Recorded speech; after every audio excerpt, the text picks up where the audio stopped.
प्रिय विद्यार्थियों, आज हम यूपी बोर्ड हिंदी कक्षा 12 के नागमती वियोग वर्णन का दूसरा पद की व्याख्या करेंगे, जिसके लेखक हैं, रचयिता हैं मलिक मोहम्मद जायसी जी। तो पहले हम इसका पाठ करेंगे कि पिय वियोग अस बाउर जीव और पपिहा नित्य बोले पीऊ पीऊ अधिक काम दाधय सो रामा हरिले सुआ गयऊ पिय नामा बिरह बान तस लागन डोली रकत पसीज भीज गई चोली सूखा ही आहार भारी हरे हरे प्राण तजहि सब नारी खन एक आव पेट महसासा खन ही जाई जीव होई निराशा पवन डोलावहि सींचहि चोला पहर एक समुझहि मुख बोला प्राण पयान होत को राखा को सुनाव प्रीतम कै भाखा आही जो मारय बिरह गए आगी उठे ते ही लागी हंस जो रहा शरीर मह पाखी जरा गाभार। अब देखें इसका संदर्भ देखें।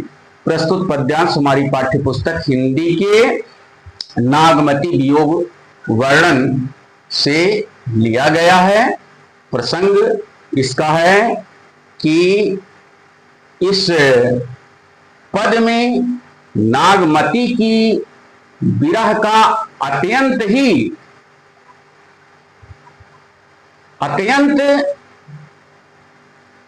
ही कष्टप्रद वर्णन किया गया है। और फिर देखें, व्याख्या देखें। पिय वियोग अस बाउर जीव। मलिक मोहम्मद जायसी जी कहते हैं कि नागमती अपने प्रियतम के, पिय माने प्रियतम के वियोग में अस बाउर जीव, उसका वह बावली हो गई है। बाउल माने बावली, उसके प्राण बावले हो गए हैं और उसके प्राण पपीहा नित्य बोले पीऊ पीऊ। पपीहा की तरह, पपीहा पक्षी की तरह से निरंतर पीऊ पीऊ की रटन लगाए रहते हैं। अधिक काम दाद है सोरामा, और जिससे उस वियोग के कारण उसे अत्यधिक काम जला रहा है, उसको काम अत्यधिक रूप से जला रहा है। और हरि ले सुआ गयऊ पीऊ नामा।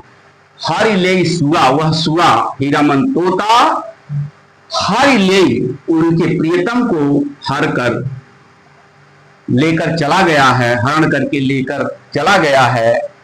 उनके प्रियतम को लेकर के चला गया है, जिससे उनको अत्यधिक काम वासना जला रही है। दाद है माने जलावा। विरह बाण तस लाग न डोली, और विरह रूपी बाण उसके शरीर में ऐसा लगा है। विरह रूपी बाण माने बाण ऐसा लगा है कि वह लाग न डोली, ऐसा लगा है कि वह हिल डोल तक नहीं पा रही है। और रकत पसीज भीज गई चोली, विरह रूपी बाण के लगने से उसके शरीर से रक्त का स्राव हो रहा है, खून का स्राव हो रहा है, और जिससे खून से वह लथपथ हो चुकी है, पसीज भीग चुकी है, पूर्ण रूप से खून से वो भीग चुकी है। और भीग गई चोली, और उसकी चोली भी उस खून से भीग चुकी है, लथपथ हो गई है। सूखा हिया भार भारी, उसके अत्यधिक रक्तस्राव के कारण, खून रिसने के कारण वह उसका हृदय सूखा, हिया माने हृदय, सूखा माने सूख गया है, उसका हृदय सूख गया है, जिससे वह अत्यंत ही दुर्बलता का अनुभव कर रही है।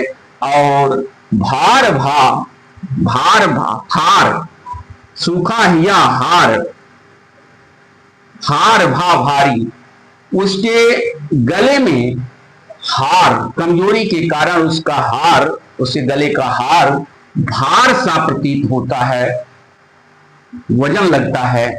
हरे हरे प्राण तजहि सब नारी, और धीरे धीरे, हरे हरे माने धीरे धीरे, धीरे धीरे सभी नारी, नारी माने नारियां, सब नारियां, सब नारियां, उसकी सभी नारियां उसके प्राण को त्याग रही हैं, छोड़ रही हैं, अर्थात उसके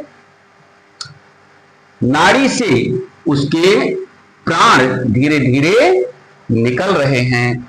और पवन डोलावहि सींचहि चोला, उस नागमती की जो सखियां हैं वह, और परिचारिकाएं जो नौकरानियां हैं वह उसको पंखे की हवा कर रही हैं। पवन डोलावहि, डोला रही हैं, पवन हवा डोला रही हैं, पंखे से हवा झल रही हैं। और सींचहि चोला, उसे उसके चोला को, उसके चोली को भिगो रही हैं, तर कर रही हैं, शीतल जल से उसके चोली को सिंचित कर रही हैं, भिगो रही हैं। पहर एक समुझहि मुख बोला, और वह इतनी कमजोर हो चुकी है कि अपने मुख से जो कुछ भी बोलती है, बोला माने बोलती है, उसे, उसकी आवाज इतनी धीमी पड़ गई, इतनी क्षीण है कि उसके मुख से निकली हुई आवाज को समझे माने समझने में एक पहर लग जाता है। प्राण पयान होत को राखा, ऐसे में प्राण पयान होत को राखा, उसके प्राण अब पयान करने वाले हैं, प्रयाण करने वाले हैं, निकलने वाले हैं, उसके शरीर से उसके प्राण निकलने वाले हैं। ऐसे में होत को राखा, प्राण के प्रयाण होते ही होने के समय अब उसको को राखा, कौन उसकी रक्षा करे, उससे कौन बचाए, और को सुनाओ प्रीतम कह था। आखिर उसे उसके प्रीतम की बोली को, भाखा माने भाषा को आकर के कौन सुनाए, जिससे वह पुनः मरने से बच जाए, वह मरने से बच जाए, उसके प्राण निकलने से बच जाएं। आगे फिर आगे आही जो मारे विरह के, नागमती की दारुण अवस्था कुछ इस प्रकार से है कि आही जो मारे विरह के, वह नागमती विरह की जो आहें, आह माने आहें भरती है, विरह की आह भरती है, मारती है, उससे आग उठती हुई सी लगती है। ऐसा प्रतीत होता है कि जैसे जैसे ही वो आह करती है, लगता है कि उसके आहों में आग की लपटें उठती हुई लग रही हैं।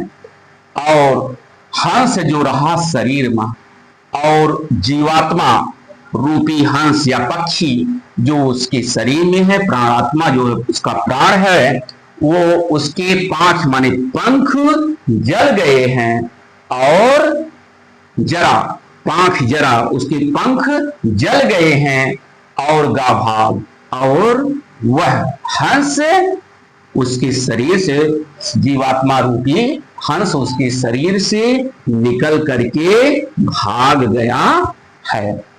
इसी प्रकार के कविवर बिहारी जी ने भी विरह का ऐसा मार्मिक चित्र अपने दोहों में प्रस्तुत किया है, जो एक यहाँ पर भाव साम्य के रूप में विद्यमान है। हाउ हाउ बौरी विरह बस कै बौरों सब गांव, और कहा जानी एक कहत हैं शशि शीत करनाऊ। देख लीजिए कि कोई नायिका जो विरह की वशीभूत है, अपने प्रियतम के वियोग में है, वो इतनी व्याकुल है कि कहती है कि हाउ हाउ बौरी विरह बस, आखिर मैं ही विरह की वशीभूत हो करके बौराई हुई हूं, पागल हुई हूं कि कै बौरों सब गांव, कि ये सारा गांव, कै बौरों सब गांव, सारा गांव बौरा गया है। आखिर ऐसा लोग क्यों कह रहे हैं, कहा जानी ये कहत हैं, क्या जान करके ये सब कहते हैं कि शशि शीत करनाओ। शशि जो है, चंद्रमा जो है, उसका नाम शीतकर है, ठंडक पहुंचाने वाला है मेरे लिए। तो वो शशि आग और चंद्रमा अग्नि बरसाने वाला है। ऐसे भी भाव कवि और बिहारी जी ने दिए हैं। और अब चलते हैं काव्य सौंदर्य में। इसमें रस जो है यह श्रृंगार रस है, वियोग श्रृंगार रस, विप्रलंभ श्रृंगार जिसे कहेंगे, विप्रलंभ श्रृंगार,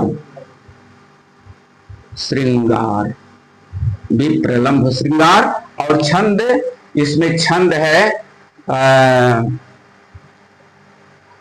दोहा और चौपाई, चौपाई और दोहा, चौपाई दोहा छंद प्राप्त हो रहा है।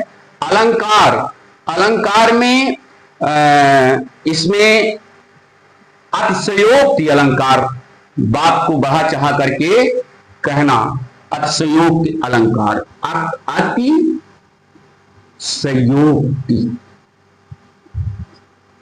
अतिशयोक्ति अलंकार मिल रहा है। और